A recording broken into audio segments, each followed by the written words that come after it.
Ça veut dire parce que pour expliquer un peu à nos téléspectateurs qui connaissent pas forcément la F1, quand on suit un week-end de course, il y a un certain nombre de conversations qui sont publiques Oui. entre les écuries, entre le directeur de course, un ingénieur Mmh. et le pilote qui est sur la piste. Ça veut dire que vous avez créé des modèles et vous êtes capable d'analyser chez vos concurrents et de savoir que là, Toto Wolff, le patron de Mercedes, sa voix, elle veut dire qu'il dit un truc, mais c'est pas vraiment ça? Alors on n'entend pas Toto Wolff, hein. Ce qu'on a le droit d'entendre, c'est la communication entre l'ingénieur de course et son pilote. C'est les seuls, enregistrements qu'on a le droit d'écouter.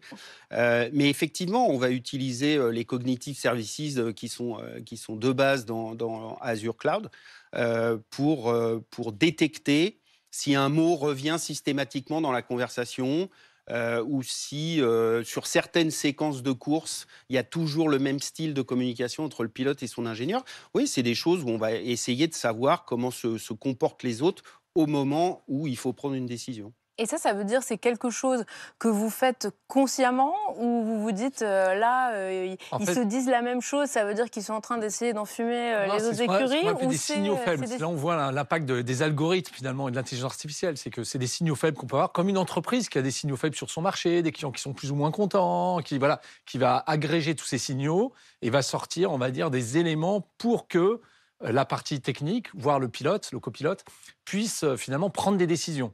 Donc là, on est vraiment dans l'IA ou les algorithmes comme copilote, finalement. C'est presque un copilote au moment de la course. C'est-à-dire qu'au début de la course, a priori, tout est bien calé, mais il peut se passer plein de choses pendant la course, hein. La météo qui change, les pneus, quelqu'un a changé des pneus, on s'y attendait pas, etc.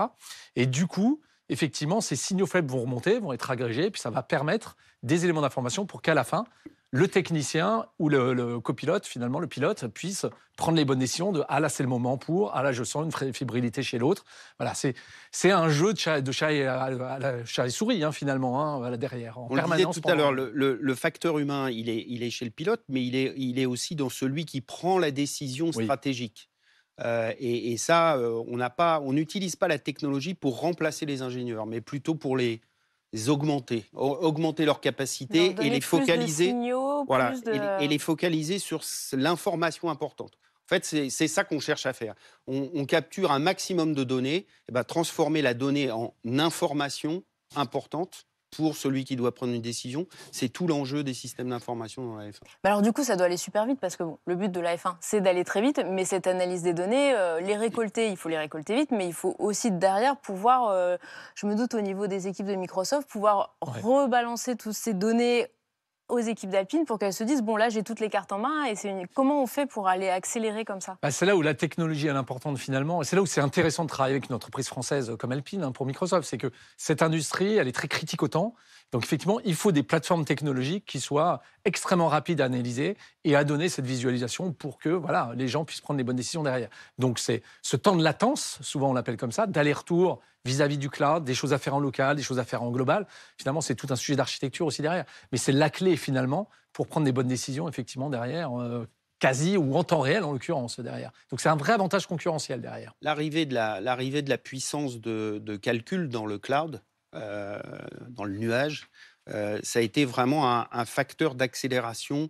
La capacité de disposer de la puissance du calcul nécessaire quand on a réellement besoin et ne pas l'utiliser quand on n'est pas en course ou pendant le break de l'été, qui est un rituel dans la F1.